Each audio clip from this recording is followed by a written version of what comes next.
good to be alive in this land of ours. Good to drive in this land of ours.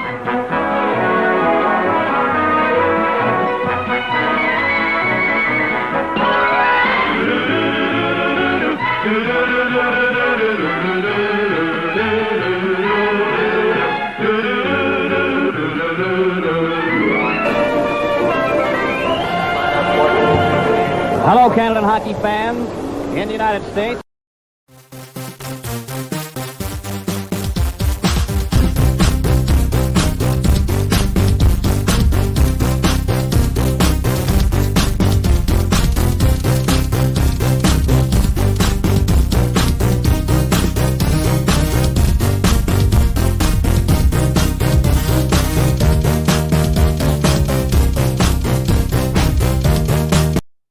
Hello, everyone. Welcome to Hockey Time Machine. I'm Glenn Dreyfus. It happened 49 years ago this week, September 28th, 1972. And if you concentrate real hard, you can still hear the echoes.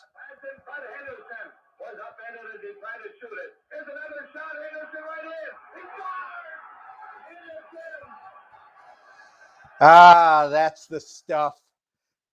Bob Cole with the radio call from Moscow of Paul Henderson's goal in Game 8 of the 72 Summit Series between Team Canada and Team USSR.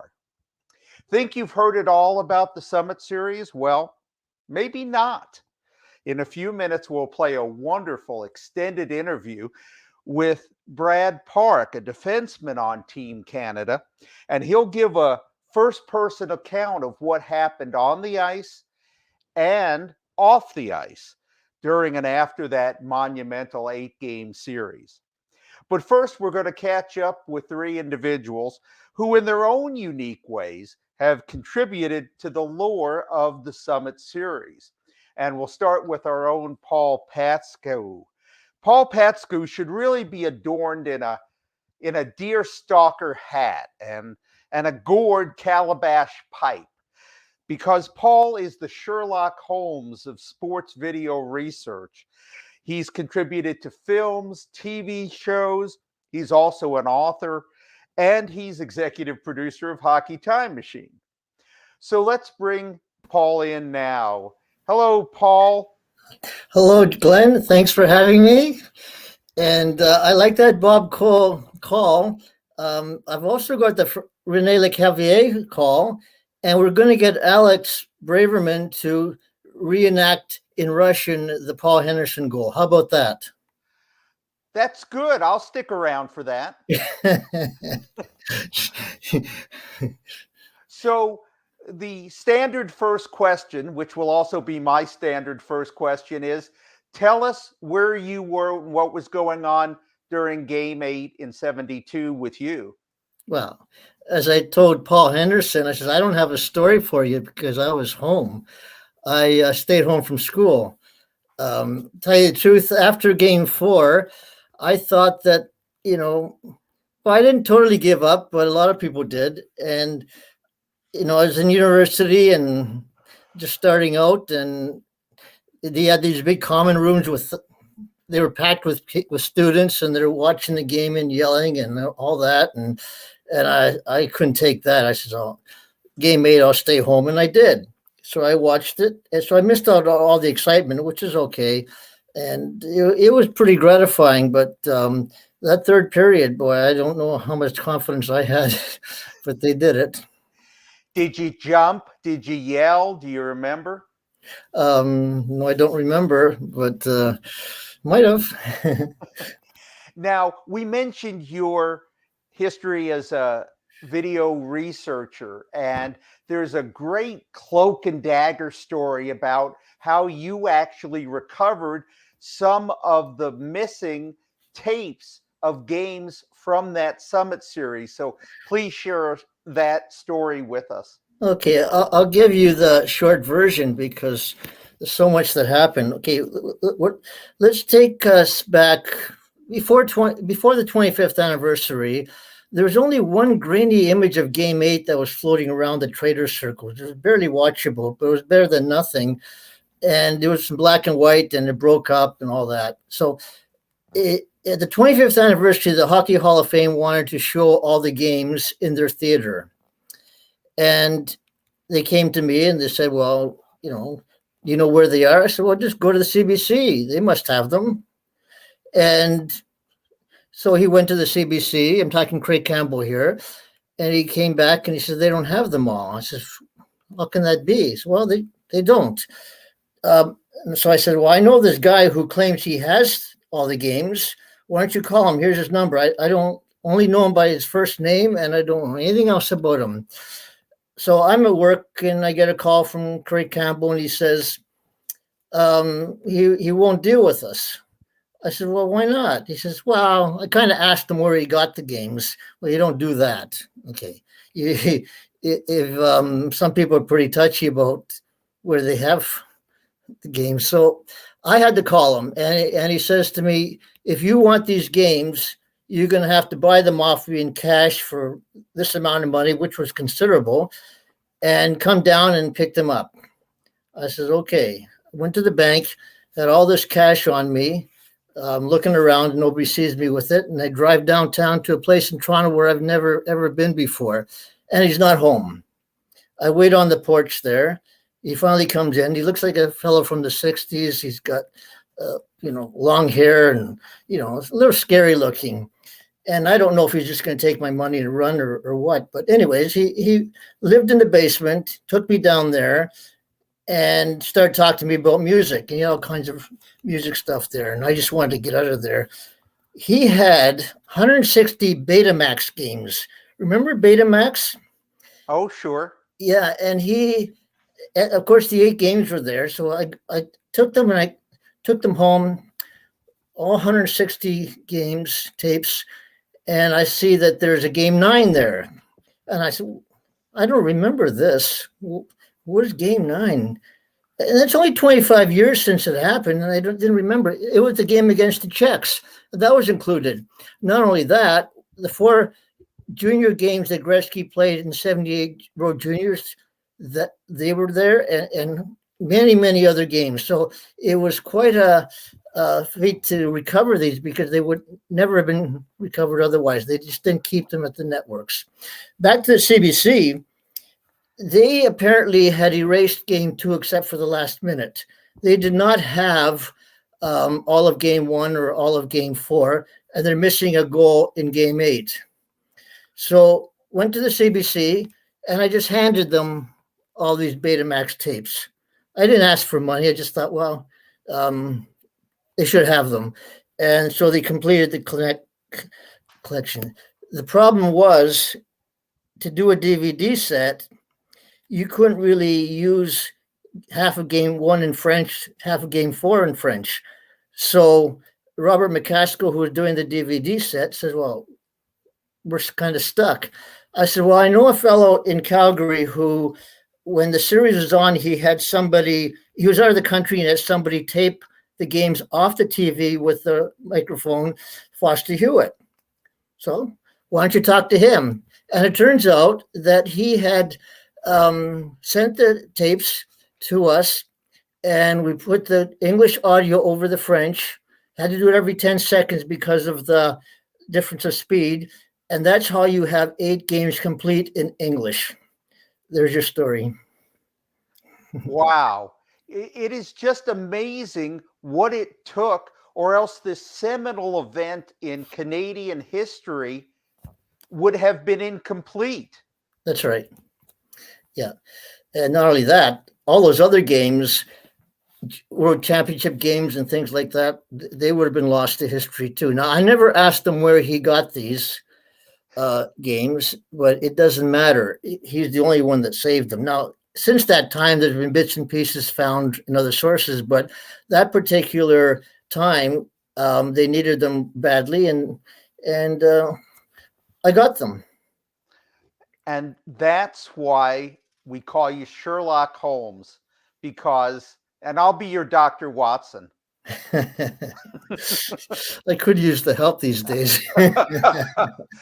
Well, stick around, Paul. Don't go anywhere because we're going to get back to you. But there is a 50th anniversary project we're going to talk about that you're working on. And one of the guys you're working on the project with is Alexander Braverman, who was born in the former Moldavia in Eastern Europe. And after moving to the States, he became founder of Russian Heritage Nights, which we'll discuss in a moment. So if we could bring on Alex now and talk to him. Hello, Alex. How are you doing? How are you? Well, before you emigrated, tell me what your memories are of 72. I was a little kid in Moldavia, which was one of the Republic of Soviet Union at that point. Of course, as all kids in Soviet Union, we love hockey, and we had a chance to watch the games, at least Moscow games, live. But on a black and white TV, I remember sitting with my dad and watching them. My dad was a chess master, and he was preoccupied just day before that because of big games between Spassky and Fischer.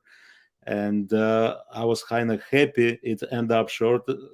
And of course, Fischer won it, but it ended up just night before this 72 started, so I can watch the hockey game with my dad. And then you moved to Florida, and you have remained a real force in what you call hockey diplomacy. Where did that term come from, and what does that mean to you? The hockey diplomacy came in a little bit later. I got involved with hockey when my son started playing hockey here in Florida, and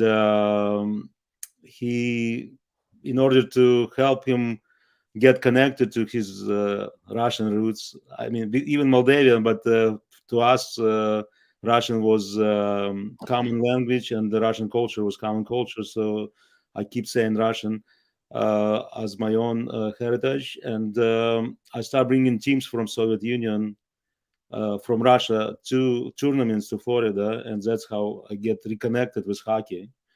And after that, I come up with Russian Heritage Night, which we can talk a little bit later if you want. Well, let's go back and spend a little more time. Not only did you help bring teams over from Russia, but also Slovakia, Czech Republic, and France, or other countries I know you brought teams. You brought more than 20 teams over total. Why was that important to you? It was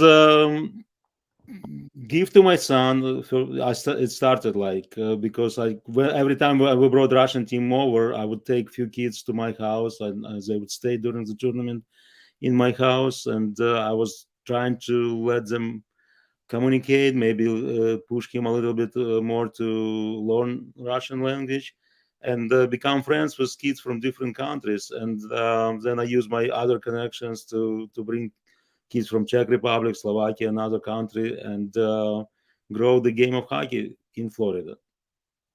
You mentioned the Russian Heritage Nights, and we're going to show some photos. And why don't you explain what Russian Heritage Nights are and about the ones you've already held? And after we talk about that, we'll discuss the Russian Heritage Nights yet to come. But first, tell me where the idea came from, where they've been held, and what some of the events are besides just the hockey games. It's all started with one night in Florida where we tried to bring hockey fans to the game. We picked the game where both teams had Russian players on the roster, and but we would like to have it more than just fan gathering. We tried to showcase Russian culture. We try, if team permitted, we tried to do a little folk concert or some other thing.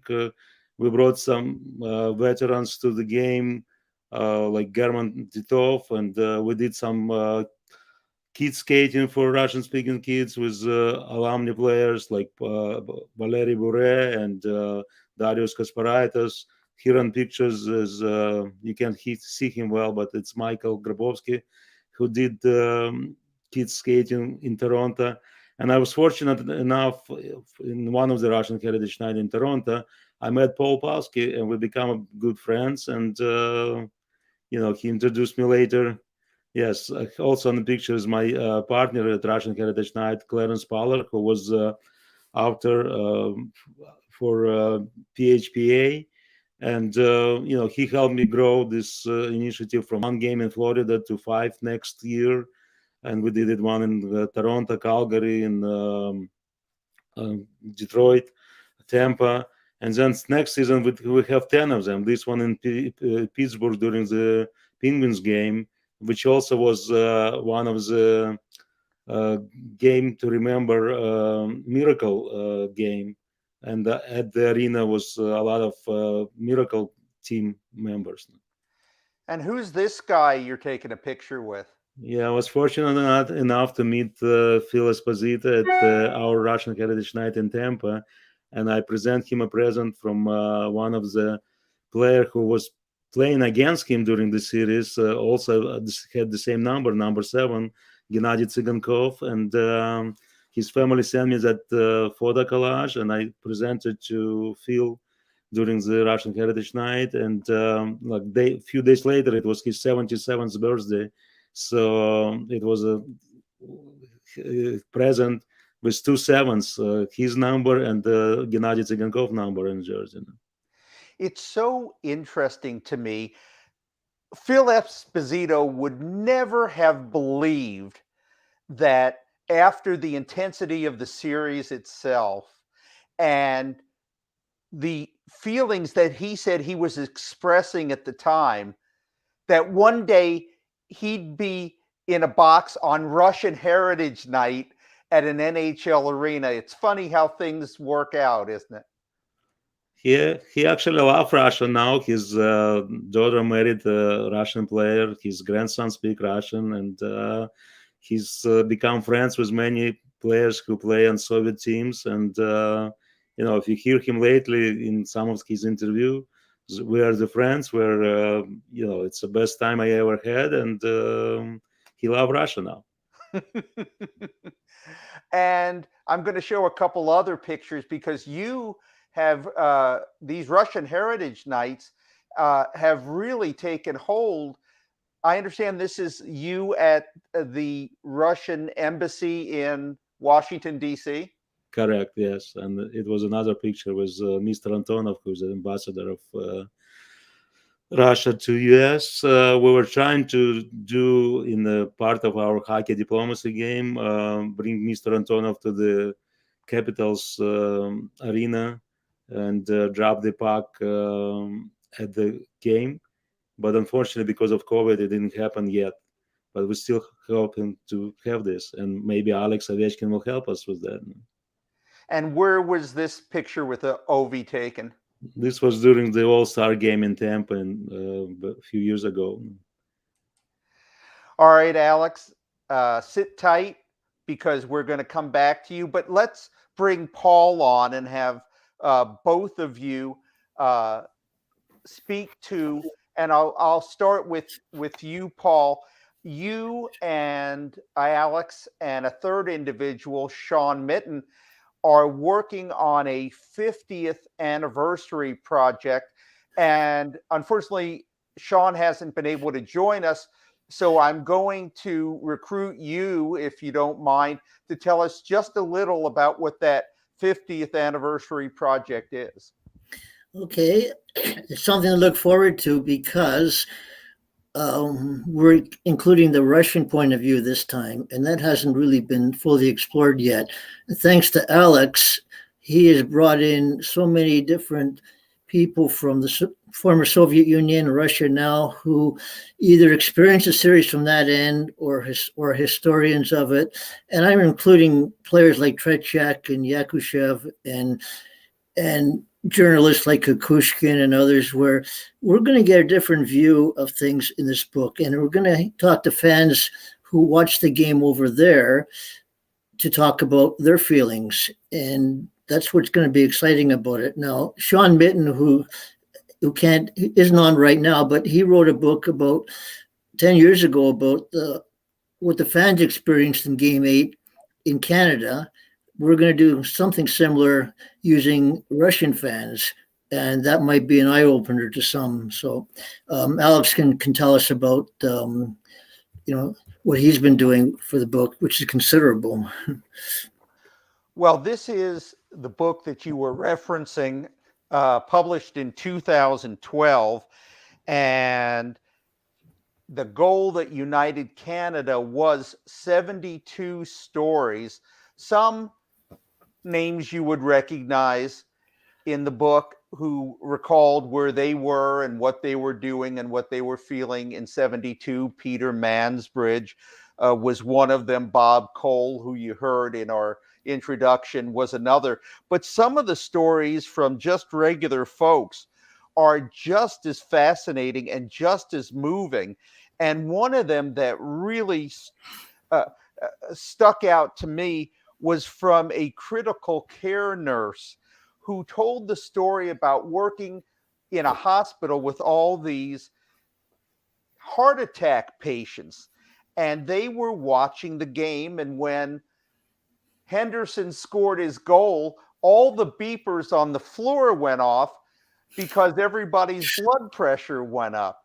And those are some of the stories that are fun. So let me ask you, Alex, since the topic is the Russian perspective, what is the Russian perspective? You've contacted a lot of folks. What is their reaction been from Russia about participating in your project? Well, we were lucky enough to have the interview recently. Three of the legendary players, which Paul mentioned, Tretiak, Yakushev, and Mikhailov. And one, like Yakushev was saying, it's still bitter feeling we lost this game. But Tretiak said, it was no loser in these games, in this series. Everybody won. We won as a hockey players. The fans won because of the interest this series still taken, and the hockey won because two different styles mixed together and changed the flow of the game, and also opened the gate for Soviet players to come to the United States. According to statistic, it's 241 players playing in NHL, according to NHL statistic. Players from Soviet Union played in NHL, and another 72 players was born in Russia, who's playing now or before since Soviet Union collapsed. So it's more than 300 players, and so not most of them, but a lot of them become household names, all the way from Pavel Bure and Alexander Mogilny, and going to Slava Fetisov and Igor Larionov, and new guys like Alex Ovechkin, Svechnikov, Kaprizov, Panarin, you name it. They all over the NHL now, and it's all started from this series, I believe. You're right about that, and I think there's about 40 NHL players currently of Russian descent, which is about 5% of all the players in the NHL right now.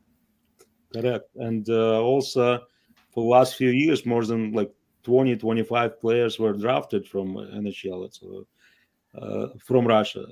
So it's, pipeline is growing, I guess. It's actually both ways, right? Because there are players who are non-Russians who have gone over to the KHL as well.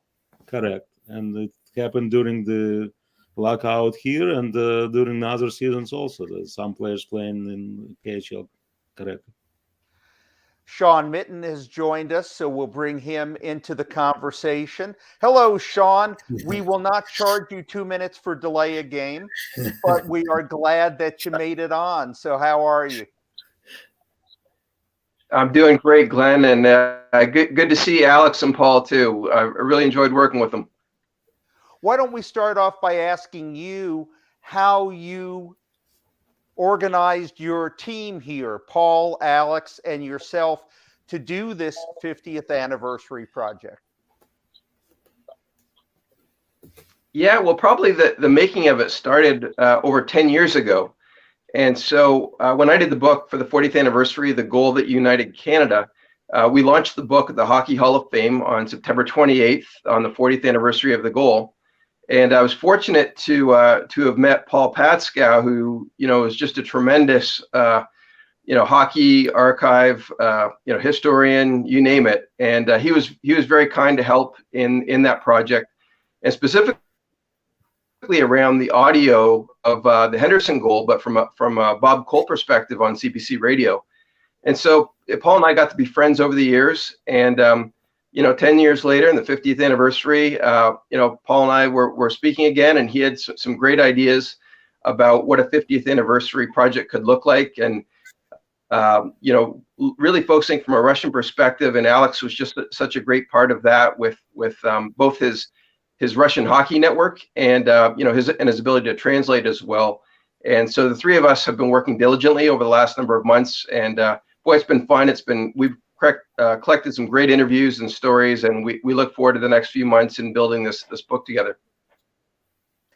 Tell us, Sean, as this progresses, is there a place where we can kind of see updates on the road construction, as it were?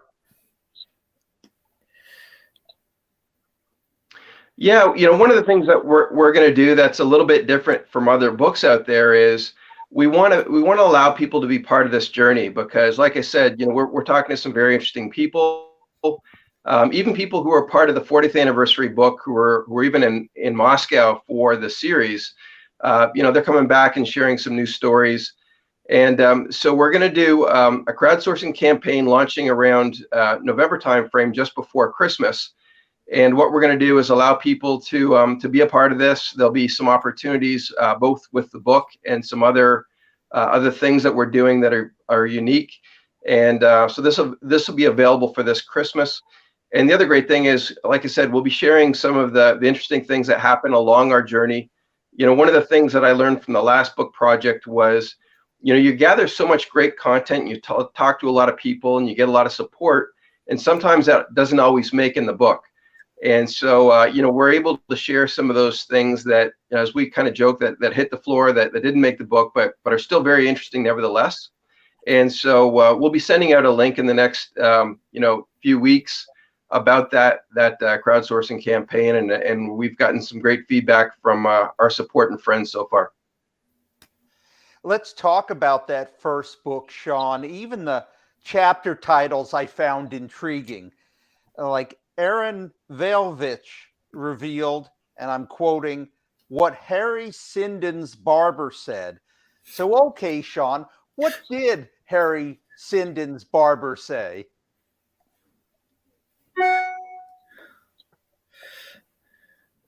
Yeah, I mean, that was a great story. And I just want to give you a little bit of context there, Glenn. When the Goal That United Canada came out, one of the goals was to have this collective memory from Canada. So when you think about when Henderson scored the goal, people were cheering from BC to Newfoundland. That book to be a real story about Canadian stories. But the interesting thing is we had a couple extra stories from people outside of Canada, and so the way we structured the book was that we divided up into 3 periods, and then had what we called an overtime section for those excess stories. And what you're referring to is we were able to talk to Aaron about, he was basically Harry Sinden's barber in Boston, and the great thing was he was actually at the games in Moscow. So he really provided some really great insight that we included in what we called the overtime section. Just as we did the referee who was in the series, Steve Dowling, who was the only living referee left from the Canadian side, or the first 4 games. So, the final story I'll just mention that we had in the overtime section was actually from Paul Henderson, and we were really curious about, where was he when Sidney Crosby scored the golden goal in 2010, and Paul was very kind to share his memories from that as well. So, This book will probably have a similar layout as the Goal That United Canada.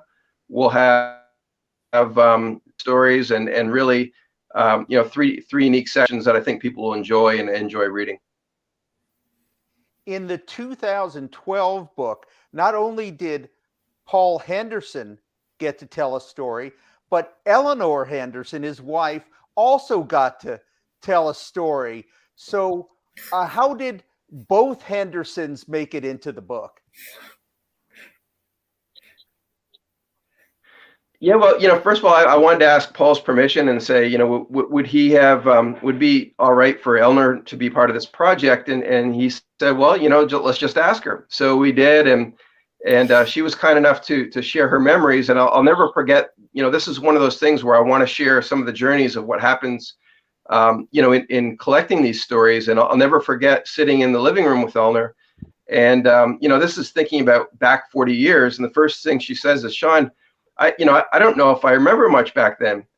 And, the funny thing is we had first couple questions and about 40 minutes later, we finished the interview, and, it was just such a wonderful experience of her sharing her stories. And as we dug into different sections of it, she shared more and more, but, I'll never forget the one part of the story that'll stay with me is, after Henderson had scored, they went to a reception after the series, and they were all in a bus, and Eleanor and Paul were just sitting there in dead silence and didn't say anything until they got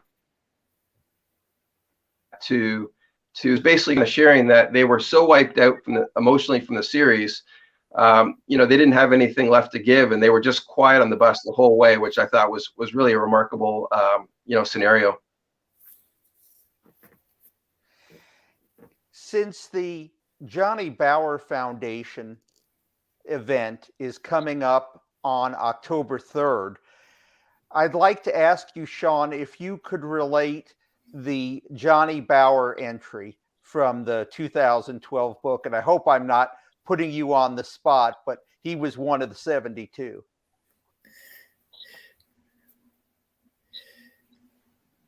Yeah, he was one of the 72. And, I believe that story from Johnny, if I remember correctly, is I think he was in Vancouver at the time, watching the series. And I think there was some type of training camp he was a part of.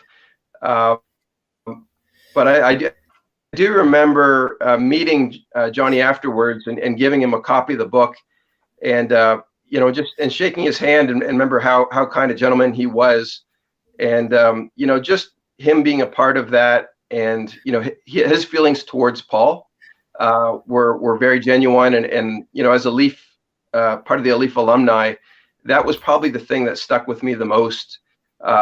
But yeah, Johnny Bauer is just a great man, and I was just so happy that he was part of this. Last story I'll ask you about from the Goal That United Canada, because I mentioned before you came on that as great as the stories from legends are, the stories from just regular folks are just as meaningful. And one of them was a guy who was a high school student in 72. His name is Paul Friesen. And his entry is titled "What I Learned from Tretiak." And what he learned from Tretiak eventually ended up in shaping his career as a strength coach for the Carolina Hurricanes. So the stories are not just about how the events of 72 were meaningful as a Canadian citizen or a Canadian youngster, but sometimes they even shaped lives.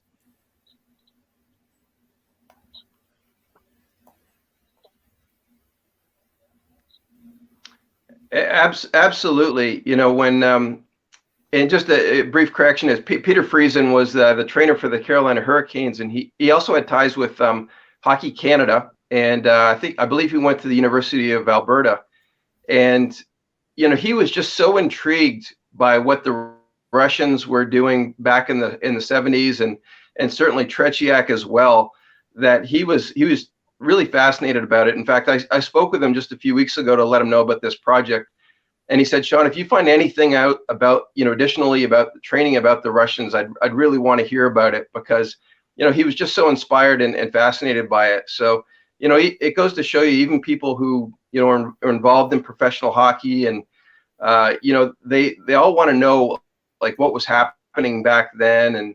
And certainly conditioning was a big part of the 72 series, and the Russians deserve a lot of credit in being prepared.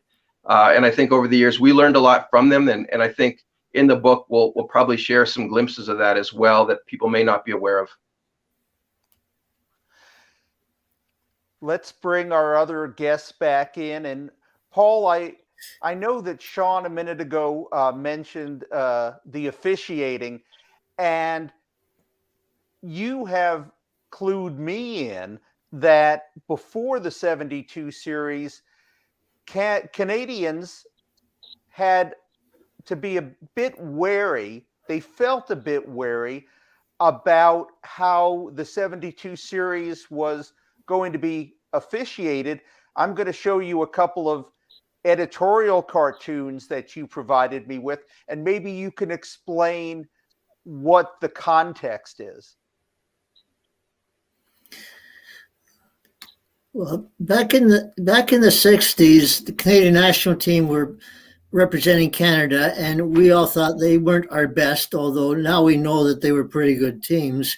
But they always ran into problems over in Europe with officiating, and I'm talking about 1964 and 67 and so on. So when the 72 series started, we were all wondering what's going to happen next, but we weren't worried that much because we had our best going against the Russians at this point. Now we'll show them. Well, we didn't show them anything in game one, but we had so many problems with the referees prior to that series that we had, bias against them already, you see.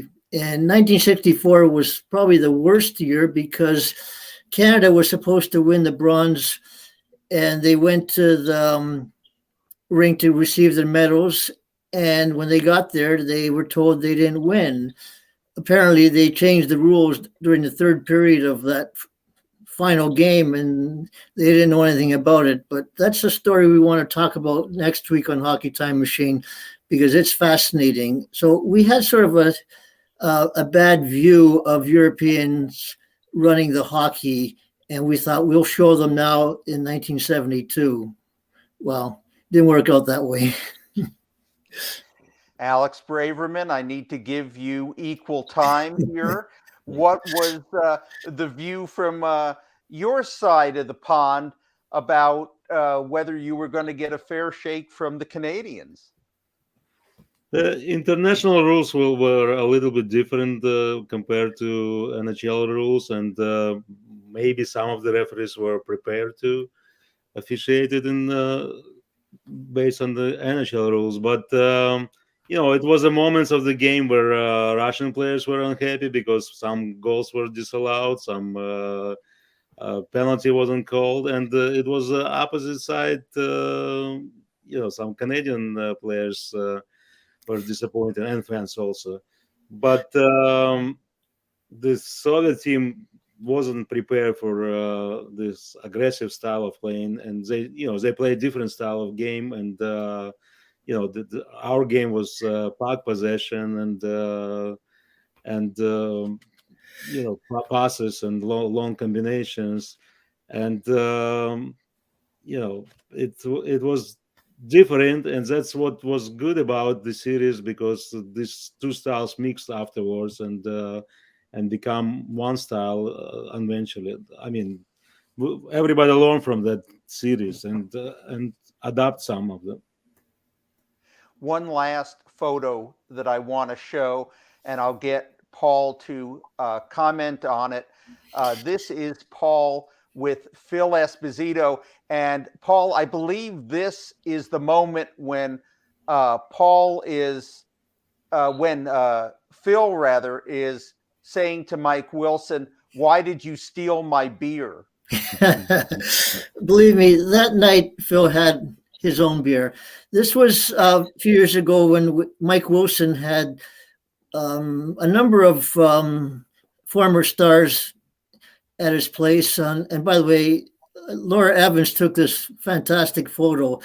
We were laughing so much and everything was about 72. And you know, Phil Esposito would just tell you anything and everything, and most of it true. So we had a laugh here. I don't remember what it was, but that was an unbelievable night to get to know Phil and the others that attended, and we learned more about the series. You always learn more when you talk to the players who were involved.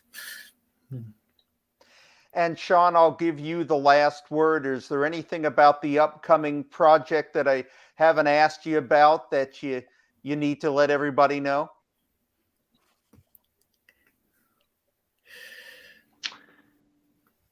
You know, I think probably more than anything, we look back in 50 years, and you know, certainly a lot's transpired, and you know, with the team that we have with Alex, you know, and his great network in Russia, and with Paul, you know, we're uncovering some really interesting stories and tidbits, and we just want to share it in a way that you know, looks at how it's impact hockey, but also really understanding Russian hockey culture better. Because as I, you know, jumped into this project, there's a lot of questions that I had that I just didn't know the answers to, and I think as we go through this, we'll be able to share those answers with a lot of people and really give them insights. So when, you know, my young son is cheering for Svechnikov, or other folks are cheering for Ovechkin, hopefully they'll get a much better understanding about Russian history and how it relates to 1972. And so we've had a great time so far, and we hope to share that with others. Well, thank you, Sean. Thank you, Paul. Thank you, Alex. We will eagerly await the fruits of your efforts as we count down to the golden anniversary of the Summit Series. Yeah. Can I mention something, Glenn? Yes, indeed. A couple of things. One of the stories that didn't make the book, a fellow named Ray Clow out in a small town in BC in 1972, he was a milkman, and he had to deliver milk during that time of Game 8. And he was really upset he couldn't watch it. But he got to one house and he heard the game on in the living room. He knocked on the door. No one answered. So he walked in. He left his milk truck on the street, came in and sat down with complete strangers, watched Game 8, and then he got up and left. That's Canadiana. That can only happen in Canada. Secondly, we are going to announce in the near future a 4-part series documentary on the series that will be unbelievable. It's sponsored by the players themselves. We're also involved in that, and wait for that announcement, because this is going to be unbelievable, because we have access to the players, the footage, everything, and we can't tell you too much more now, but we will shortly. Okay, good. You're a tease, Paul. Yeah, the book, and we can tell you a lot more about the book, but we're going to keep that to ourselves right now. Okay, very good. Well, again, thanks, guys. And as promised, we're now going to bring you an interview we taped earlier with Brad Park. Thank you, Glenn. Thanks. Park, the draw, the shot. It trickles in. It's knocked away. Park with it. Scores! Brad Park wins the game. Brad Park, a rebound, and the Bruins win 3-2. The faceoff won by Peterson, back for Park. The first one blocked, and Park drove it home, and the Bruins beat the Islanders on Tuesday night. Brad Park in overtime of Game 7 to win a playoff series in 1983. Many of you have heard Brad speak, but not like he will today. He was candid, insightful, and gave his time freely to us. Also, he was funny. Let's start, though, with a quick refresher. During the 60s and 70s, if Bobby Orr was the boardwalk property of NHL defensemen, then Brad Park was, well, you know. In 1968 with the Rangers, Brad Park began a 17-year, 1,100-game career as a standout blue liner. He was selected for his first All-Star game in 1970, the first of 9 consecutive appearances. During that stretch, he anchored the defense for Team Canada in 1972's Summit Series against the Soviet Union. In 1975, a blockbuster trade sent Park and John Ratel to Boston in exchange for Phil Esposito and Carol Vadnais.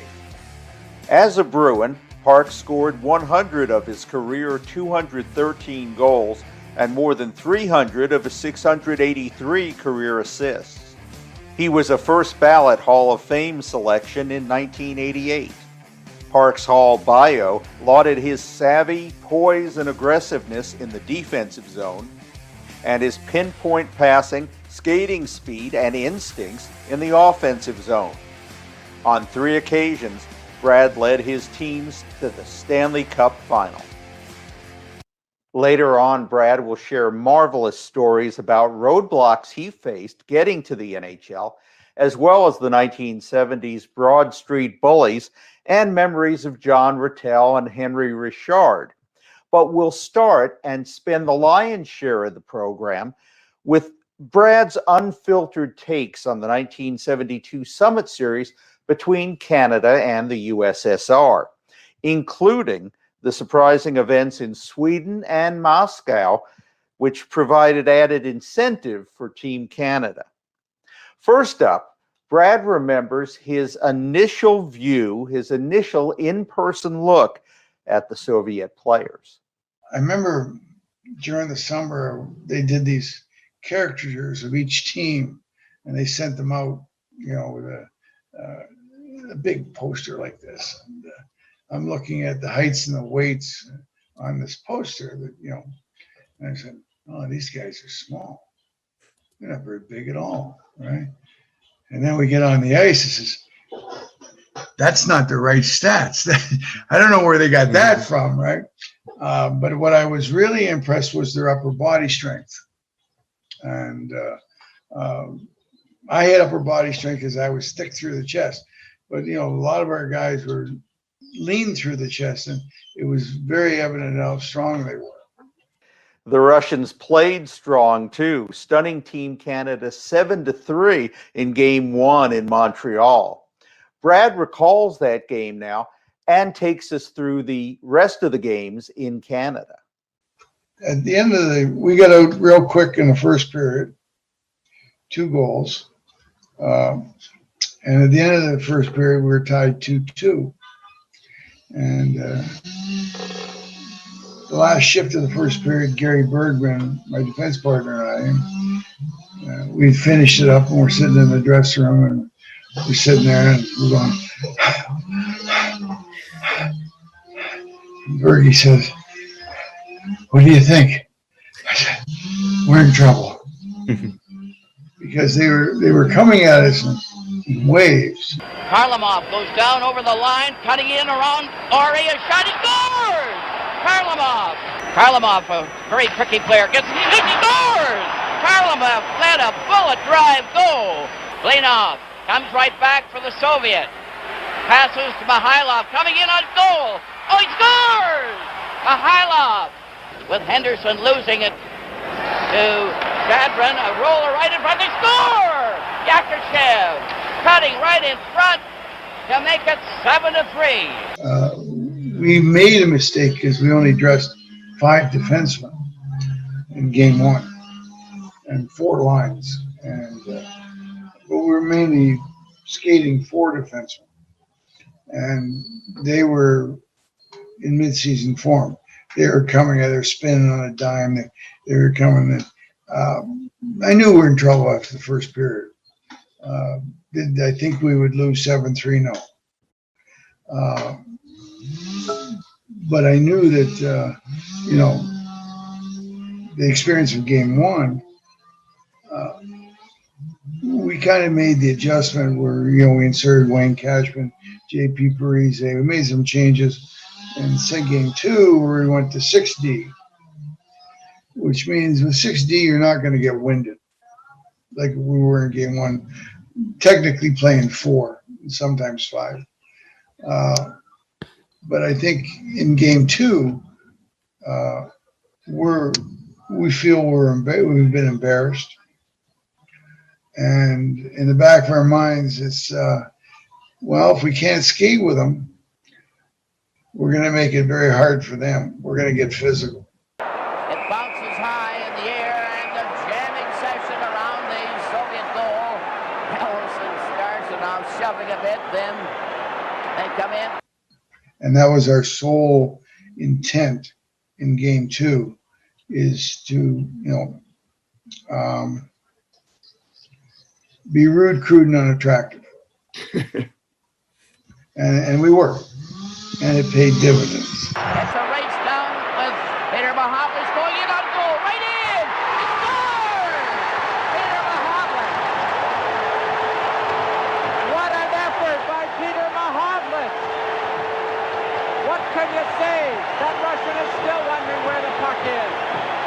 Then, in game 3 and game 4, you're looking back in hindsight, everybody was told that everybody was going to play at least one game. The same guys weren't going to be playing all the time. And, we would make lineup adjustments in game 3, lineup adjustments in game 4. And we tied game 3 and we lost. We got embarrassed in game 4. The Soviet pressure here is intense. Dryden under tremendous pressure right in front of the goal mouth. Foster, I can't say enough the way the Soviets are forcing Team Canada to play scrambly hockey. The Soviets forechecking and their back-checking is so relentless. So that was, what our experience going across Canada was like. We knew that we had to be belligerent in order to, if we could intimidate them, we were bound and determined that we would. Before we leave the Canadian portion of the Summit Series, let's rewind to the spectacular Yvonne Cornway goal in Game 2 in Toronto, a score set up by Brad Park. We go for the power play. We have a power play. So before the face-off in our end, Cornway was always moving, right? Yvonne, he goes, Brad, watch me. Okay. And it just turned out that I'm carrying the puck and I know he's going. And I just have to, I can't telegraph it. I'm starting to look everywhere, but I know he's going. And I threaded. He had such a speed. He would have blown around any defenseman. Up to center ice, Park over the right side. Cornway coming right in. He shoots. Scores! Cornway from Park. Brad Park saw Yvonne Cornway breaking on the right wing, and Cornway is gone, and he breaks in, good position, and he fires a good hard shot through that opening. Brad Park again, a beautiful pass on Cornway's stick, who is busting full speed now, and he was around Dragulin before he had a chance to make any turn at all. One night, we were in Boston, he's by the bench, and Cheesy's not playing. Yvonne's lined up for a face-off. He's already had like 2 breakaways. Cheesy says, Yvonne, slow down. No, got the tailwind tonight, the tailwind. Canada did not have the wind at their backs as the series headed overseas, and the Soviets were about to play games off the ice too. The next thing that happened was we were informed. We were called into a meeting with Harry and Alan Eagleson, and we were told that the Soviets had sent a wire that the housing situation we got to Moscow was going to be different. The players were going to be in one hotel and the wives were going to be put in another hotel, and which was not part of the original deal. And Harry and Eagleson left the room and said, "You're the players, you figure it out. What you want to do." And Espo stood up and basically said, "Guys, I don't know about you, but they can't change the deal. A deal's a deal. And if they insist on our wives being in another hotel, I recommend we don't go. And it went to a vote in the entire room. And we'd never, as a team, never had a vote or ever really discussed anything. And it was a unanimous decision that unless they went back to the original deal that the wives were going to stay with us, we were not going to go. So we sent, we called down and Harry back in and told them, unless we go back to the original deal, we're not going to go. That's the decision of the players. And it was the first time we, as players, we had any unanimous decision that was, brought to our attention on what we had to do. And so send the wire, go, that's not acceptable. We're not coming. And they sent the wire back to Moscow, and then they got a reply that the original deal was going to be the wives are going to stay with the players. And that was, kind of a moment when we all, stuck together, and any past bitterness or anything else was laid to waste. And by the time we got to Moscow, we were walking in as a team. Now, it's bad enough to make life difficult for the players' wives, but Soviet managers also tried to mess with the players' beer. We got to Moscow, and then it started to take on a political focus. And by political, I mean that things were being done to, you could say, upset us. As much as we had to worry about what was on the ice, there was things happening off the ice where we would have, we brought our own steaks and our own beer, and you usually get a New York steak about this big. Well, we were being served half now, right? Where's the other half of the steak? And then people say, well, our beer is missing too. Oh, geez, the beer's missing. Now, this is really, are you kidding me? Nobody takes our beer. Then we were going one night to the Moscow circus, and we got on the bus with our wives, and we were told that the wives had to get off the bus and go on another bus. And what? So, and I don't know if this was like normal in the Soviet Union, but it's just how we looked at it. We got off, everybody started getting off the bus, and the people who were in charge of the affair, the Russian people, they said, "What are you doing?" I said, "Well, we can't ride together. We're not going." And they immediately did an about face, and wives were, couples went as couples on the bus in the transportation. And then 2 nights later, we're going to the Moscow circus. And we get on the bus, and then we're told again the wives have to go on another bus. Same scenario, right? And this was 2 nights later. So, you say, so we never get a legitimate excuse, and we think that we're being played with. Right, and things are. The other thing, our wives were eating by themselves in the hotel and whatever, and they were complaining about the food they got. I don't know what the story is, but they're complaining that the food was not up to their thing. And well, don't mess with the wife. She's going to make sure the guys are pissed, right? So, anyways, it took that kind of characteristic where I had an intercom in my room, and in the middle of the night, I'd turn it off and go to bed. In the middle of the night, the intercom would come on, and I'd go and turn it off again. And a couple hours later, the intercom would come on with music. Now they're messing with us. Don't be messing with us. So that's where we got the feeling that, and guys, the phones would ring in guys' rooms in the middle of the night. And I'm not saying all the guys, I'm saying some of the guys. But that's where we got the impression that, you know, they're somehow trying to upset us. And this is getting political. So, I mean, that was the mentality that we had. Whether it was right or wrong, I don't know, but I'm just telling you what it was like at that time.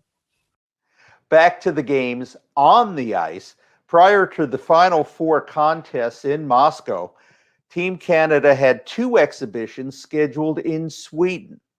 We got our rear ends handed to us, and got our attention really quick. Toronto, we bounced back. Winnipeg, we had a lead and we gave it up. And then we got thoroughly embarrassed in Vancouver. And so we kind of left Canada with a tail between our legs. And you have to understand, us as a team at that time, we were mostly all players from different teams. And we hadn't bonded. And we had trouble bonding in Canada because wherever we went in those games, you had relatives that would want a piece of your time, et cetera, et cetera. We never really got to hang out, and you know, have a couple of beers and solve any disputes or learn to like the other guy. And we left Canada with our tail between our legs. We got away from all that, and we went to Sweden. And in Sweden, there was no outside distraction. There was just the teammates at practice. Teammates go out for dinner, or go out and have a couple of beers after, and really guys that you didn't know, you started to talk to and have, you know, longer conversations and really learn to like the guy. I think on the Soviet side was that they, as a team, spent so much time together. They were always together, even back home or over the years they had played in World Championships or the Olympics. They were probably a much more formidable team than we were in the first 4 games. But being in Sweden, we started to come together, started to like each other. And, you know, we had crazy things happen and stories, and, you know, we kind of took our frustration out on the Swedes, which seemed like a really good idea at the time. And, you know, we played them 2 games. We got called gangsters in the Swedish press. The ambassador to Sweden from Canada spoke negatively of us, which just fueled our coming together. That fuel propelled Team Canada to a 3-goal lead in Game 5 of the Summit Series, only to see Team USSR rally for a comeback victory. From the outside anyway, the result was a disaster. Canada was in a 3-1 hole with just 3 to play. Shockingly then, the mood inside the visiting dressing room was one of hope, not despair, because Team Canada had unlocked the key to counteracting the Soviet system. The system was, you know, fall back, counter, and come up the ice, trying to hit, you know, through the neutral zone, hit the holes with numbers and speeds, and regroup and keep coming back, which works, except the one area where it wasn't really going to work as well against us because of the experienced people that we had. Our defense, the top 6 defensemen at that time, is we knew patience, and they're going to hit our blue line and be coming through these holes, and we don't have to be there till the right time. So we'd leave the holes open, and then all of a sudden the guy getting the pass coming through, we were right there. So it was something that you can fall back all you want. But when you're coming this way, there's only so many lanes that you can go through, and we were going to plug those lanes. So, Okay. and that enforcing the turnovers. The other thing was in game 5, we had a 3-goal lead, and we blew it. And we went in the dressing room, and none of us were hanging our heads, because it was the first time that we had realized that we had controlled large portions of periods, that we could skate with them, and we could last with them, and our acceleration, our stamina was more. Basically, our conditioning was starting to kick in, and it was the first time that after that game when we lost, we weren't hanging our heads, right? The other thing and the other factor, which is an interesting scenario that I feel played a big role in the series. And whenever they went to the World Championships or they went to the Olympics, they played each team once. One and out. In the NHL, in the playoffs, you could be playing them 7 times, night after night after night after night. We were mentally conditioned for that, to play 2 nights later, to play 2, I call it like Butch Cassidy in the Sundance Kid movie, where the Pinkerton guys are chasing them, and they keep looking over their shoulder saying, who the F are these guys? They keep coming. And that was our mentality, because that didn't bother us to keep playing the same guys night after night. I'm not sure that mental perception with the Soviet players was something they'd ever done. I don't know what their playoffs were like, in their so-called leagues at that time, but that was something that we had no problem going head-to-head night after night. And I don't think that's something that they were accustomed to. Team Canada also got a lift from the message delivered post-game from Coach Harry Sinden. There was a calmness in our room. And Harry came in and he said, boys, good effort.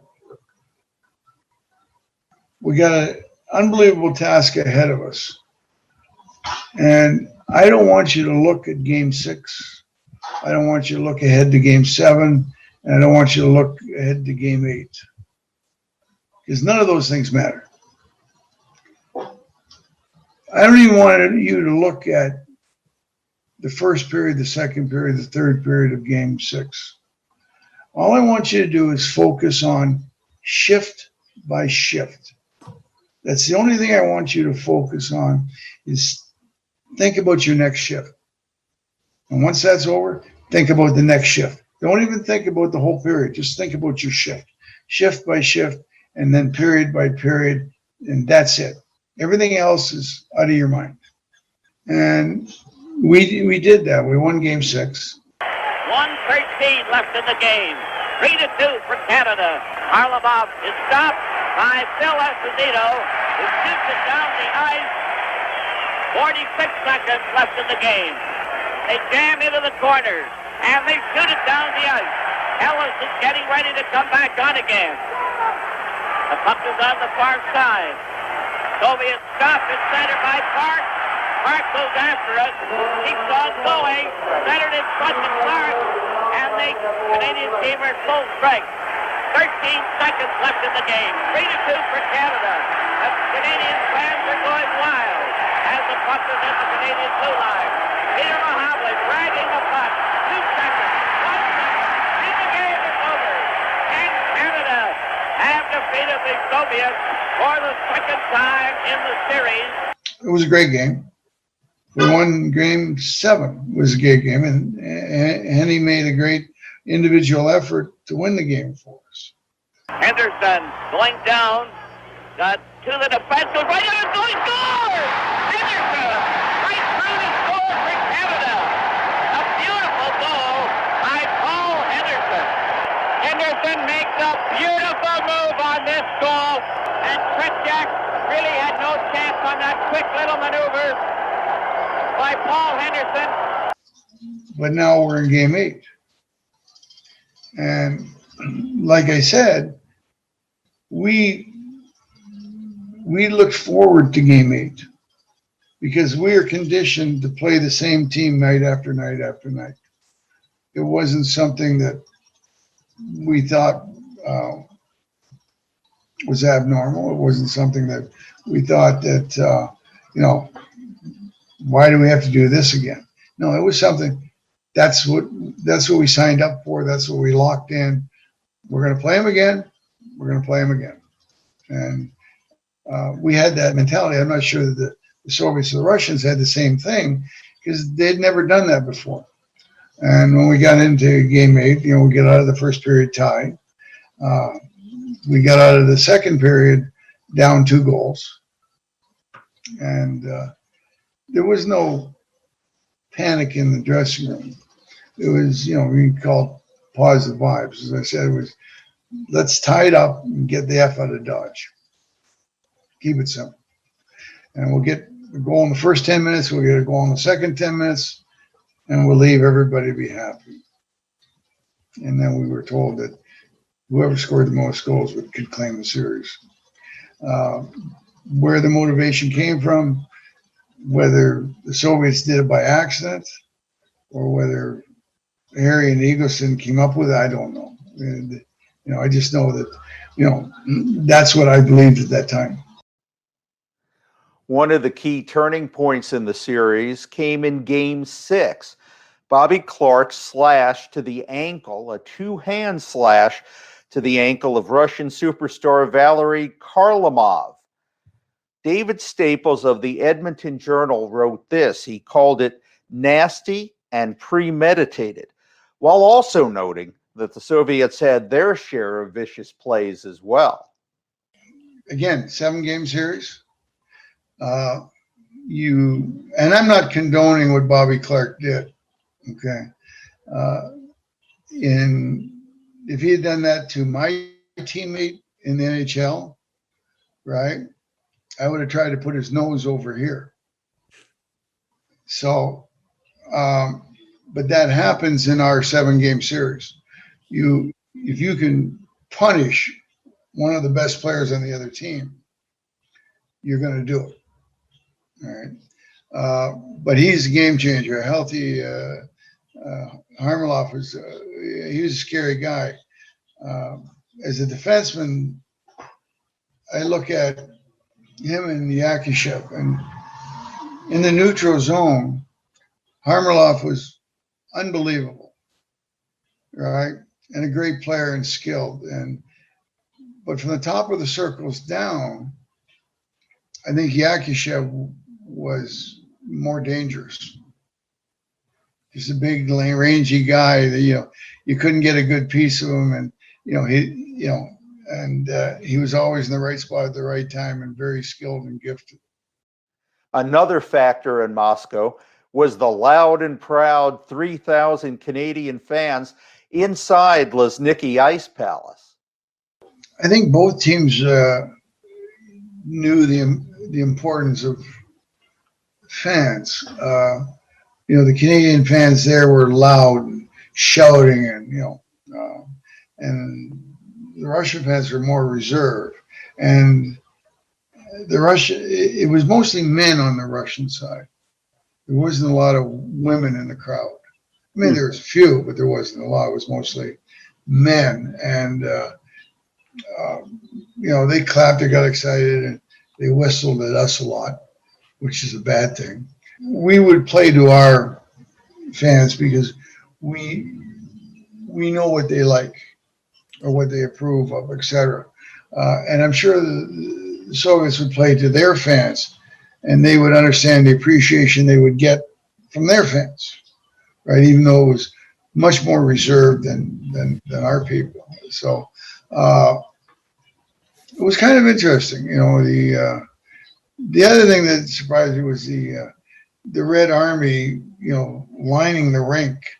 In the NHL, the most valuable seats are the ones closest to the ice, right? And in the Zinke rink, the stands were like 12, 15 feet back from the boards. And all the way around was the Russian Army guys. So it was like, we in Canadian or North American rinks, you might have ushers, you might have a couple of police officers standing in, in the entranceway where you come into the rink, but out of sight. And then you see the Russian Army all the way around in full display. And I didn't know if that was a standard procedure or not a standard procedure, right? Because these guys had they actually had the best seats. They were that close, to the action. Okay, on to the unforgettable Game 8.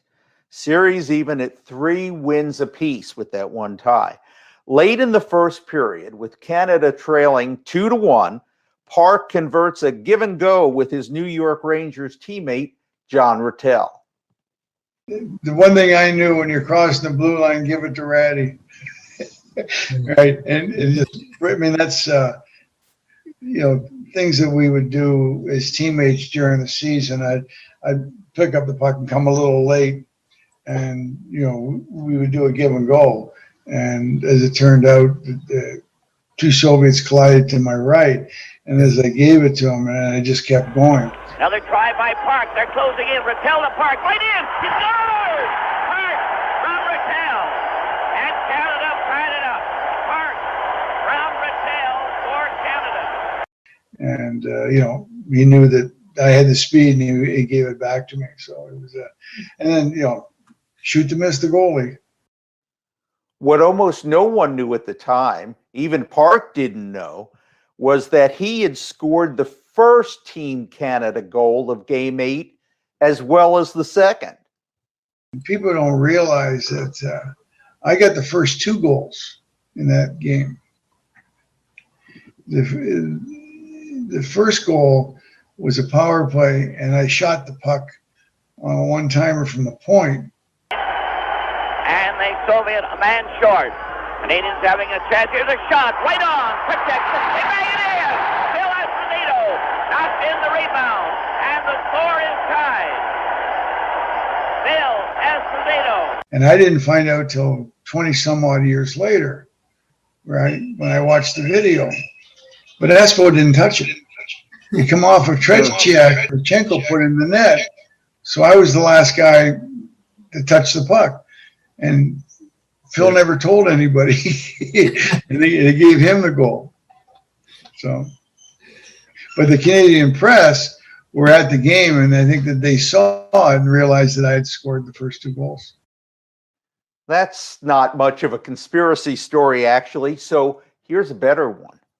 There's always been rumors that some of the off-ice obstacles placed in the way of Canadian players weren't actually perpetrated by Soviet officials. Instead, it might have been a ploy to fire up Team Canada by Summit Series organizer Alan Eagleson. Down 5-3 after 2 periods of the final game, Canada would be confronted with one final hurdle. Team Canada was told that should the game end in a tie, Russia would win the series based on the greater number of goals. The Canadians would have to outscore the Soviets in the 3rd period by at least 3, not 2, to win the series. Was the stipulation inspired by the Russians? Invented by Eagleson? Who knows? All things are in play. All things are in play. And it's very possible, right? A little extra motivation going on the ice, right? I mean, number one, we're down 2 goals going into the 3rd period. And, we're saying, let's tie it up and get out of Dodge as players. This is in our room, and Eagleston's not there and Harry's not there, but this is the conversation that we're having, right?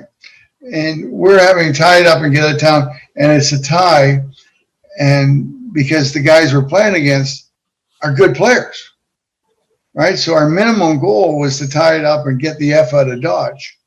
And then this happened to us, what we're told 2 minutes before we go on the ice. And I'm saying, if that was a strategy, it'd work, because when the game was tied, and then the last 5 minutes, we were not sitting back playing for the tie. We were, and on the other side, if the Soviet players were told, those were the international rules, which I don't know if they were or not, that, if a series ends up in the tie, the team that scored the most goals wins the series, right? I don't know if that's true or not, but, if it was a fact, then that would be a detriment to the Soviets, and I call them Soviet, I can call them Russians now, but that was what they were at that time, or how we described them, was that motivation was, okay, let's play it out. We're going to win the series even if we tie, which kind of, dulls their goals. But on our side, it was motivating us to do a full court press, and which led to Henny calling Peter Mahovich and jumping on the ice, et cetera, and which to the Canadian people and to us, it was a magical ending. Cornway took a shot. The defenseman fell over, Liapkin. And the Cornway has it on that wing. Here's a shot. Henderson made a wild stab for it and fell. Here's another shot. Right in front of the score. Henderson has scored for Canada. Henderson right in front of the net. And the fans of the team are going wild. Henderson right in front of the goal. 34 seconds left in the game. When you sit back and look at me, it changed hockey forever in the world, because it was like, all right, this isn't just a Canadian game. There's other people that can play this game. And that was evident in Sweden when we played there, the 2 exhibition games, and the 8 games against, the Soviets. It's just, these guys can effing play, right? And their skills are as good as ours. If you didn't already think of the members of Team Canada as heroes, listen as Brad tells you how he and his buddies had enough fight left in them to also stand up for the women and children of Moscow. The only time we saw kids, we would come out of the rink after practice, and there'd be some kids running around, and we would give them, Wrigley chewing gum and things like that. Yeah. And one day, they're not even looking for autographs; they're looking for, handouts. Okay, quite honestly. Yeah. And I was on the bus with JP Parise, and we threw some gum out the window, and a kid was reaching for it. The Red Army guy came over and stepped on his hand. And within 5 seconds, JP and I had this Red Army guy up against the bus. Wow. Tell him, no, you don't do that, right? And, kids getting a stick of gum and you're going to step on his hand. That would upset us. Yeah. Right? And give us a negative attitude towards that culture. And maybe from that side was that, the Red Army would say that you kids shouldn't be begging, but we didn't look at it like that. We had something that, we could give out and everything like that. When we won about 2:00 in the morning, we, myself, Dale Town, a bunch of Canadian fans, we decided we were going to Red Square. Right? And like I said, in those days, you had to walk down under the streets to get to the other side. And we were walking there, and we got bottles, and we were drinking. And in one of these underground tunnels, it's all tiled and everything. They had probably 10, 12 Russian women were scrubbing the tile, the floor, and halfway up the walls, and they were scrubbing there on their knees. And there was a guy there who I guess was the supervisor for them. So we stopped and tried to give the Russian women some champagne, and he wouldn't allow it. And he'd take it, but he wouldn't let them have it. And, so then we kept going. So it was interesting seeing in Canada, they walk, when they clean the subways and that, they go through with a machine that cleans the floor. But in Moscow, maybe they didn't have machines or whatever.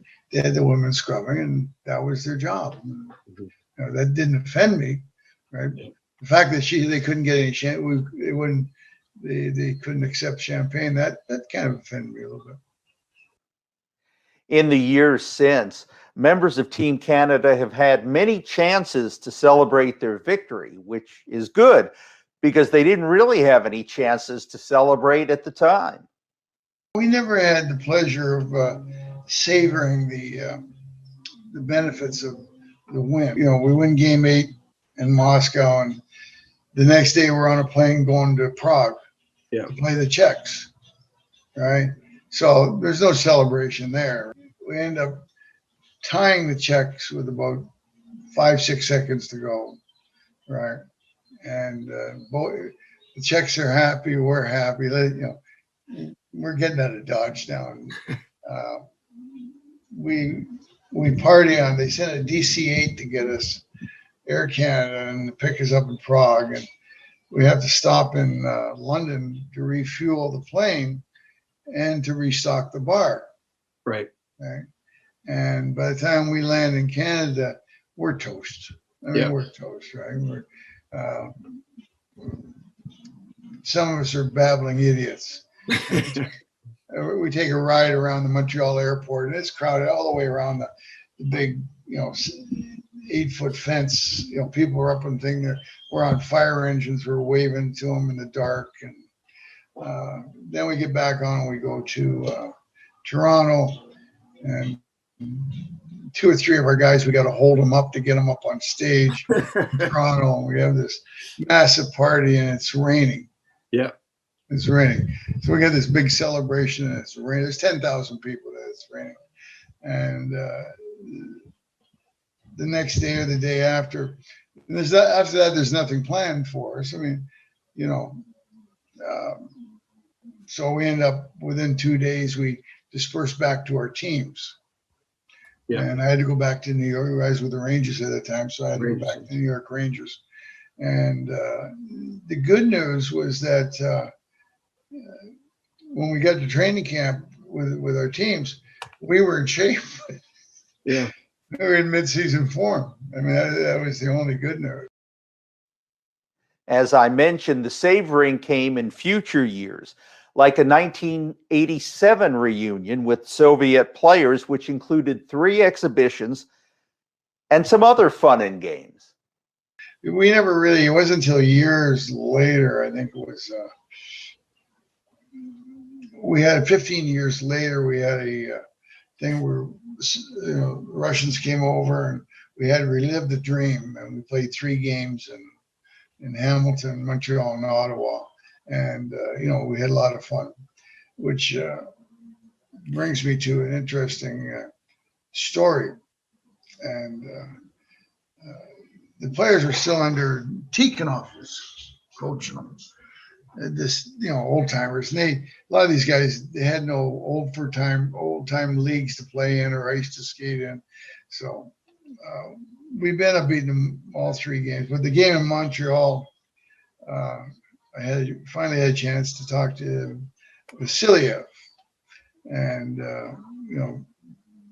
he was a defenseman about my age from the series, and we're talking, having a couple of beers, and we're trying to communicate and everything like that, and we're breaking up the party. It was a party upstairs at the Forum, and we're walking out, and he goes ahead and with the rest of the Russian players.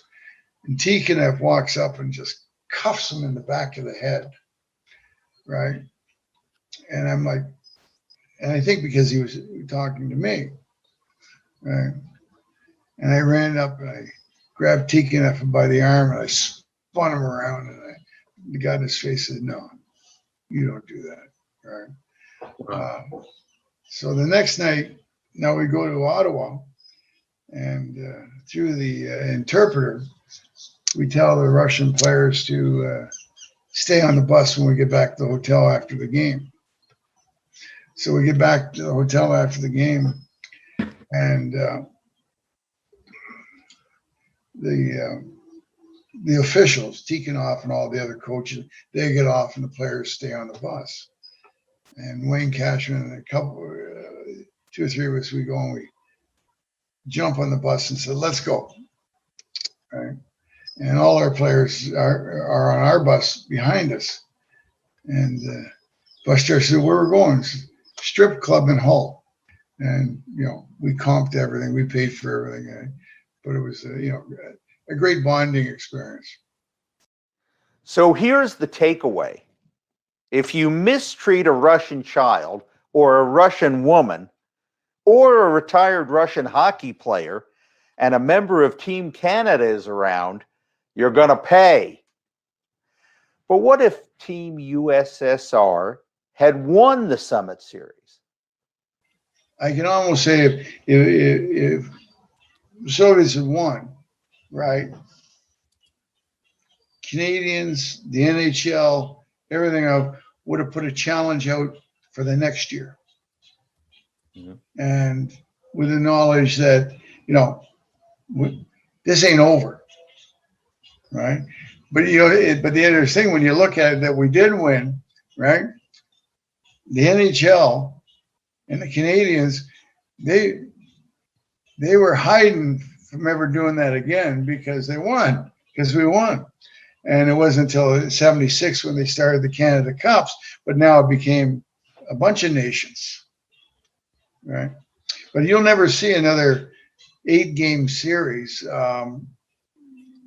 with the nationalistic approach as you did in that series. I mean, in any other sport, you would have to America against Iran, to do something like that, but that's not going to happen. But at that time in history, and the two different cultures and the world dynamics, it was, it's NBC or whatever, they called it a war on ice. And to a certain extent it was. We're not quite done with Brad Park. In a few minutes, he'll share some non-Summit Series stories with us. First, we're going to play another conversation that Brad was part of, along with his Team Canada 72 teammates, Rod Sealing and Paul Henderson. The special twist here is the interviewer, a longtime Russian journalist and hockey official named Vsevolod Kukushkin. Before series started, we had bigger respect to these games than Canadians. Canadians just were thinking that, it's just easy going. We are going to slap asses of these guys. First of all, I never thought that it was going to be an easy series. I had played the Soviets as a junior a number of times. Uh-huh. So I was not surprised. And in fact, I went to Harry Sinden before the first game and asked him, when he posted the lineup and we were only dressing 5 defensemen, I asked him, to reconsider that. I said we needed to dress 6 defensemen. I was especially concerned because of our short training camp and the fact that we had no ice to train on all summer long. There really wasn't ice back in those days, even if we'd have thought we should be training. So I was very concerned about our ability to compete, in the sense that we weren't in game shape to play. And if you'll note that after the first game, we dressed 6 defensemen for the rest of the series.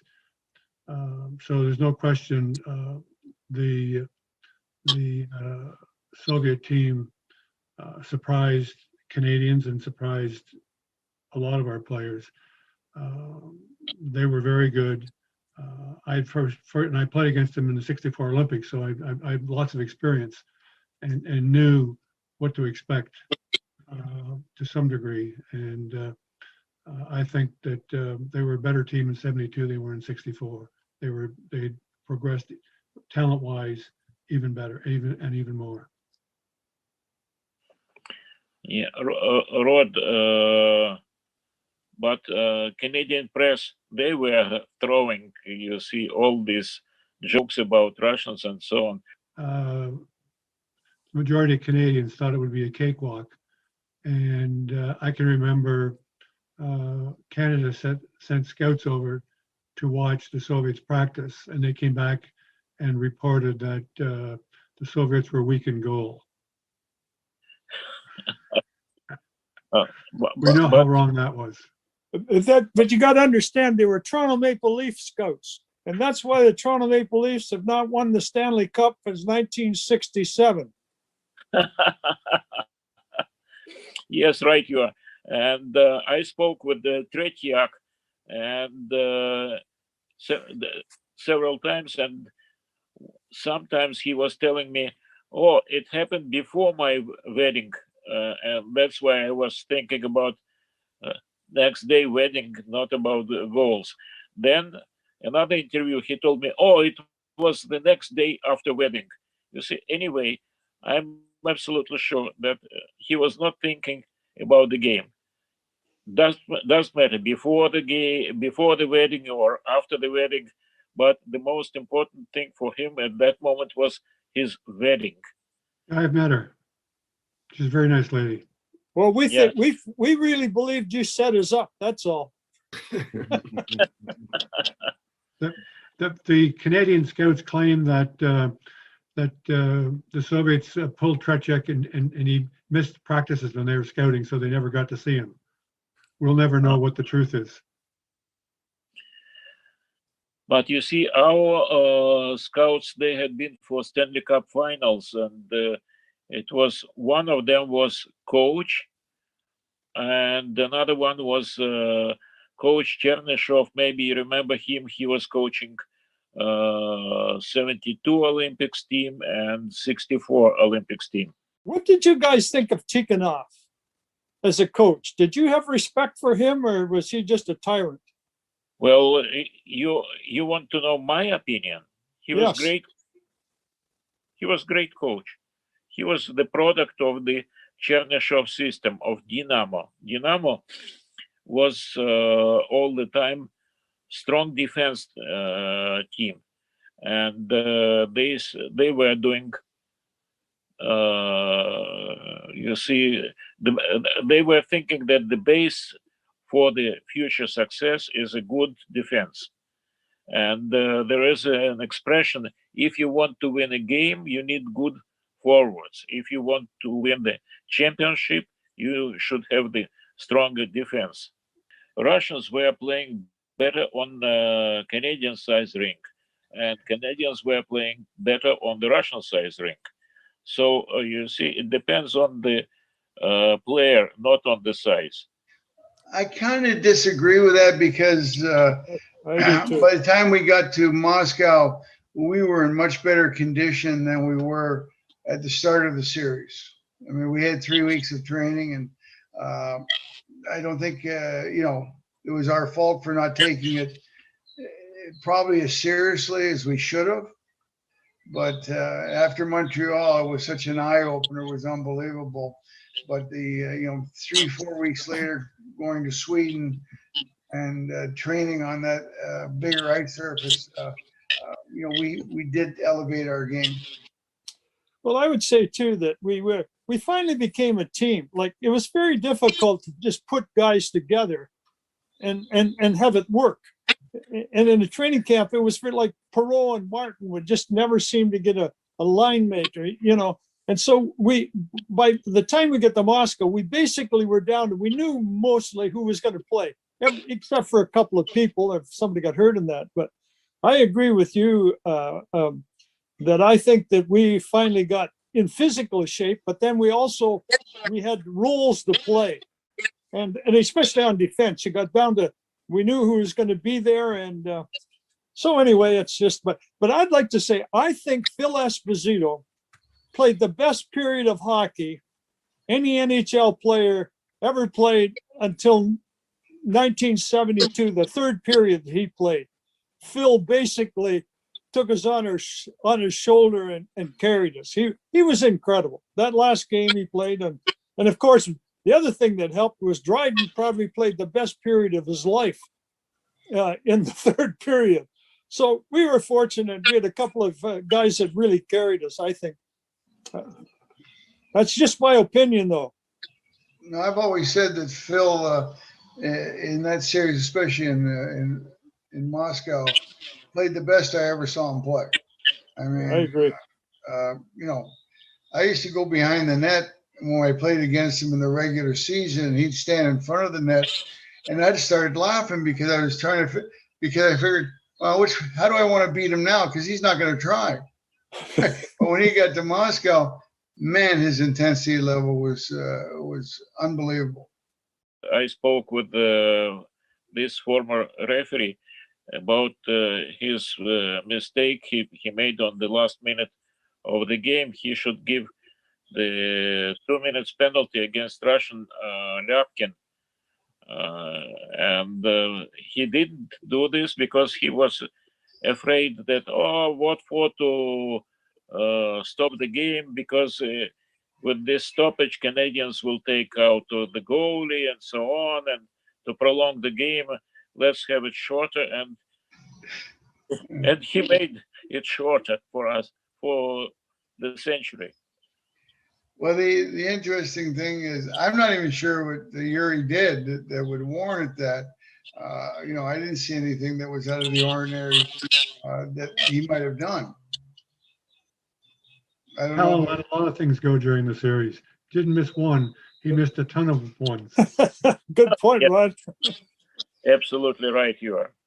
But you see, it's like in our life, we are living year, and which consists of month, days, hours, but we remember just 1 minute sometimes. Well, you have to remember that going into the third period in our dressing room, we were just saying, let's tie it up and get out of Dodge. Right? That's what we were saying to each other in the dressing room. Let's get one in the first 10 and one in the second 10 minutes, and let's get out of Dodge. And about 2 minutes before we were going on the ice, we were told by Harry Sinden and Alan Eagleson that the Soviets had sent a delegation down to notify us that if the game ended up in a tie, they would win the series because they've scored more goals. And this was 2 minutes before we went on the ice for the third period. And because of that, in the last 5 minutes of the game, when it was tied, we were not sitting back. We had a full court press on. We were going to gamble all the way through because of what we were told. Yeah. There was about 3.5 minutes to go. We have a 2-on-1, and the two guys on the 2-on-1 are Gary Bergman and myself, the two defensemen. Yeah.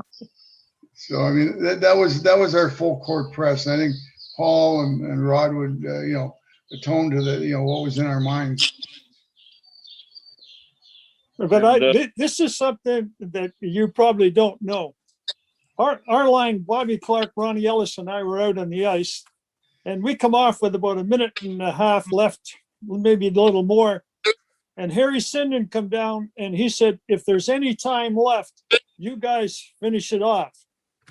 And so we knew we were up. But it got down to about 1 minute, and I did something I never did before, and I never did it again. I stood up and I started yelling at Peter Mahovlich. I just felt that I needed to get on the ice. And Peter come off the ice and scored the goal. But if you imagine that if I call them off and the Russians would have gone down and scored and we'd have lost that series, see, I would be in Siberia today talking to people, not here in Canada. So you talk about risk reward. There you go. And on the other side, one of the great experiences of my life, and you were there, when I got inducted into the International Hockey Hall of Fame, Tretiak come out and introduced me. Remember that? And I had no idea that he was there. And he said, you know, he had to say some nice things about me. But near the end, he looked me right in the eye and he pointed his finger and he says, Paul, he said, I know why you scored that goal. I've looked at those replays over and over again. And Paul, the reason you scored that goal, it was very bad goaltending. He brought the place down. It was like just incredible. What a great guy. But you know, we hated you guys in 72. Well, but you see, the problem was we should have hated your system and instead of you. And so it was so good that we got to know you as we played that series of the Old Timer series. And you know, you guys are just like us, trying to keep a wife happy, trying to, you know, all those things. And so the great news is today, we've got so much respect for you guys and appreciate your skill level. Your skill level just unnerved us. I tell you what, I really felt you were far more skilled at the game of hockey than we were. And, but anyway, it turned out pretty well for me. And so I'm not going to ruin anything. We thank Vsevolod Kukushkin for sharing his talents and his time with us, which is a reminder these hockey time machine programs are always group efforts and never more so than with the Brad Park interview we're bringing you today. Brad originally joined us for the Kukushkin interview, and to our great benefit, he agreed to stick around while several folks asked additional questions that resulted in some of the fascinating answers he gave us. Those folks asking the questions included Alex Braverman, Sean Mitten, and our own Paul Pascoe. A stick tap to all three of those gentlemen, as well as to Laura Evans, who keeps this engine humming along every week. Now, as promised, bonus Brad Park. Park came of age at a time of great transition in the NHL, when direct sponsorship of junior teams was being phased out. Also being abandoned was the direct signing of junior players.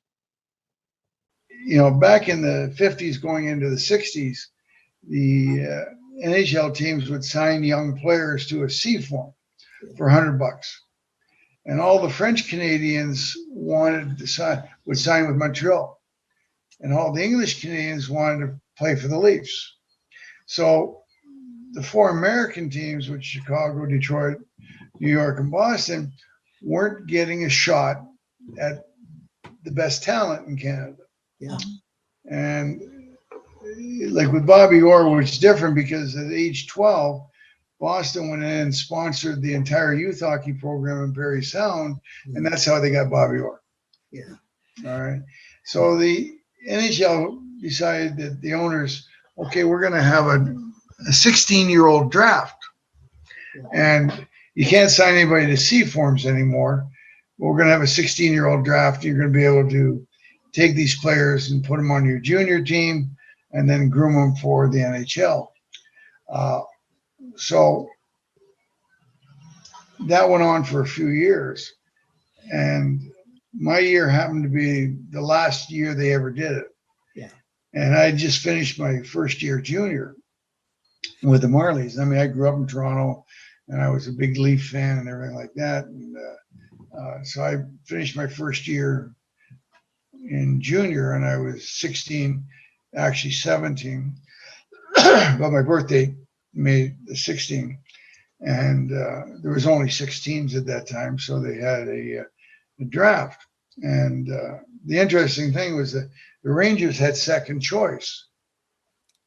And the Boston Bruins had first choice. Yeah.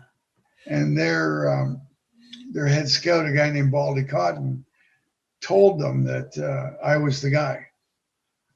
He told them I was the guy. And the Bruins were so cheap because it cost $3,000 to draft somebody. They drafted Barry Gibbs from the Estevan Bruins. So the $3,000 would go to the Estevan Bruins. And then the Rangers took me. Chicago had third choice and took my defense, my teammate Terry Caffrey. The Leafs had fourth choice and took my teammate Tommy Martin. Yeah. So that's how I ended up with the Rangers. But then they changed the draft to 20. So when somebody finished junior, they would get drafted. So I meant that I didn't have to, because they did, and dropped the requirement where I would have had to go to the Kitchener Rangers for my second and third year. Yeah. So I stayed with the Marlies for 3 years. And actually coming out of junior, Ricky Lee and Mike Robitaille were rated ahead of myself and Rick Smith. And the coach of the Marlies at the time was Gus Bodner. And he was restricting my ice time. Oh.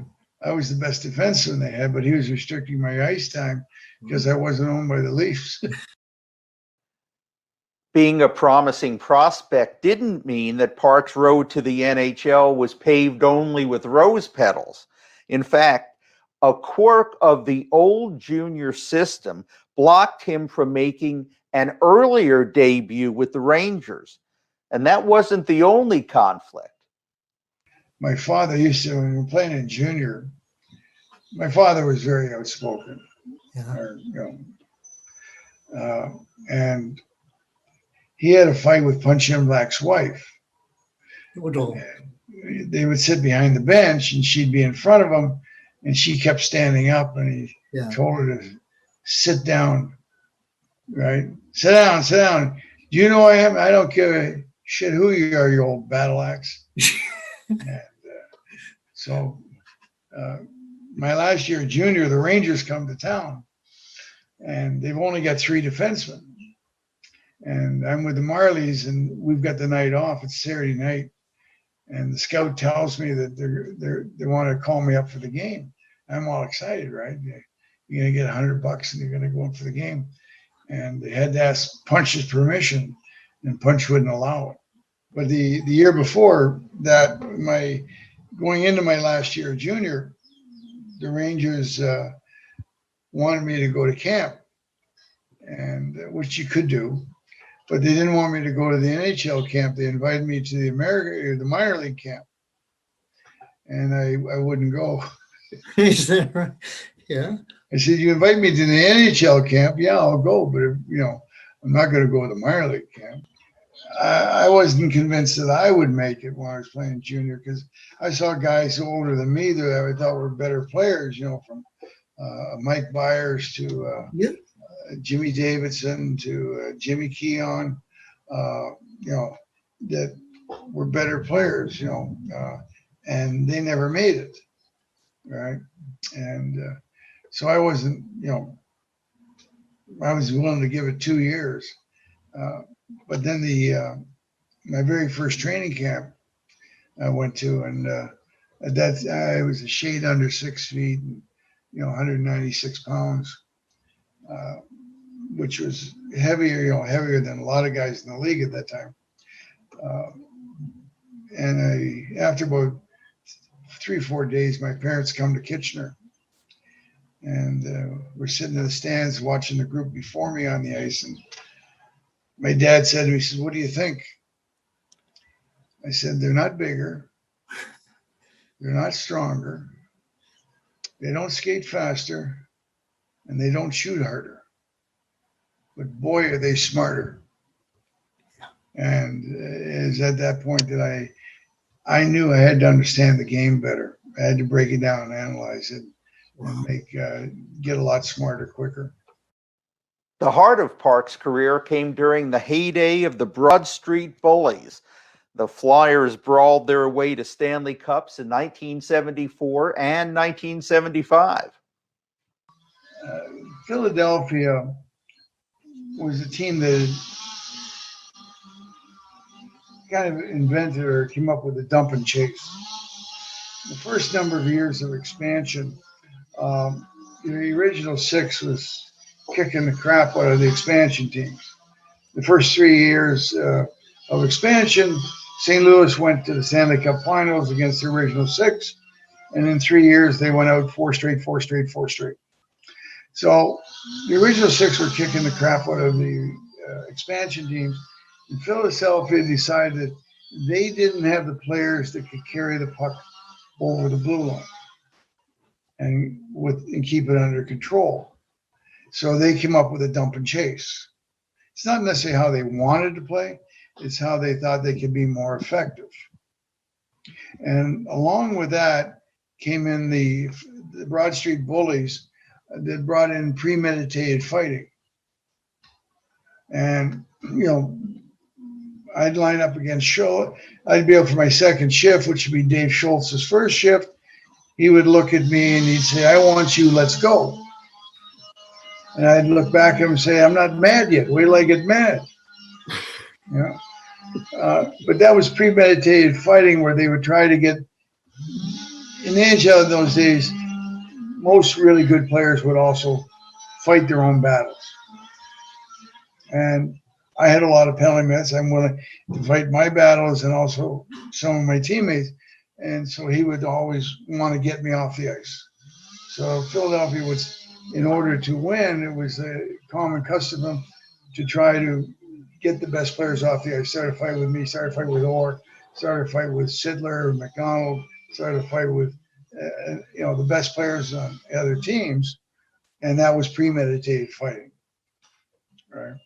And it worked. The NHL didn't know how to cope with it, right? And the referees got tired of giving them penalties. So they kind of, it became allowed. And it wasn't until in 74 was the Flyers win their first cup.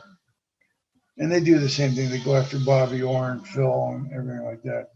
And the next year, they end up playing the up-and-coming Buffalo Sabres, and they beat them. Now, in 76, here comes the Montreal Canadiens, and they're tired of this shit. And they eliminated. And then in 77, 78, it was my Boston Bruins against the Montreal Canadiens. Montreal had 8, 9 Hall of Famers. Bruins had 3. We had 3, and 2 were 35. So, it's just the way it was. Montreal was such a strong, they won 4 cups in a row. But for those years, with the dump and chase that Philly was doing and the premeditated fighting, it was a new classification of NHL. Park's teammate in both New York and Boston, John Ratel, was renowned equally for his incredible skill and for his gentlemanly conduct. After all, he was a Bill Masterton winner and twice won the Lady Byng. Park felt the need to point that out to Jean and to the referee during a typically rambunctious Bruins-Canadiens showdown. Kerry Frazier's the referee, and Bob Gainey takes a run across the ice and leaves his feet and hits John Ratel. And John Ratel just chops him on the leg. And Kerry Frazier gives him a penalty for slashing, right? I went over to Kerry and I said, "Are you crazy? That's John Ratel. If he really slashed him hard, he would have apologized." I used to tell him, I said, "Johnny, slash somebody, anybody, please, just one slash. I'll fight him. Please, just one slash somebody." We close our time with Brad Park with this encounter he talks about during another Bruins-Habs contest. I remember Henri Richard, the Pocket Rocket. One time I slashed him really hard, and he looked at me and said, "Why you do that?" I says, "Because you bother me. Stop bothering me." Right? We'll let you go because we kept you on so long, but this was so enjoyable. Yeah, wow. Thoroughly enjoyed it. Thank you. There's a million stories in the Naked City. Yes, there are. And thanks to Brad Park, we know a few more of them than we did before. That's it for this edition of Hockey Time Machine. Thanks so much for joining us. Remember, if you like this program, click the like button, click the subscribe button. Basically, if you see a button anywhere, click it. If you're headed over to the after party, we'll see you there momentarily. For all of us at Hockey Time Machine, thanks for joining us. Good night.